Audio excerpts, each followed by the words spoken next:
alas 5 ng umaga mga amigo. So magandang umaga sa inyo lahat mga amigo. At kaya po sa mga subscribers natin dyan, at sa mga viewers, at sa mga silent viewers dyan, magandang umaga po sa inyo lahat. Maraming salamat po sa mga na-subscribe at naragdagan na po yating subscribers. Sana yung mga meron po naman.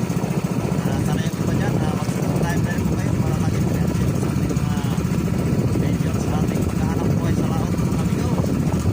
So sana ngayon mga amigo, pagpalarin sana tayo ngayon mga amigo, no? Maganda naman yung panahon natin ngayon. Makulimlim yung kalangitan. Sana sa parting lusa, dyan tayo sa may dating spot natin amigo, sa favorite nating spot sa lusa. So sana sumipad yung buraw dyan.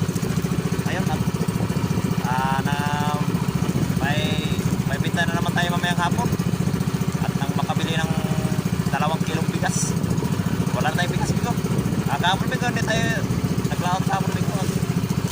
Tapay muna tayo kahapon ano. So ngayon na naman tayo naglaot, Sabadong araw. So yun, sana pagkarami tayo ngayong araw na to at nang mayroon tayo maibinta mamayang hapon. So sana pagpalarin tayo ngayon ni Lord ng makarami at maganda yung panahon, mapalimlim.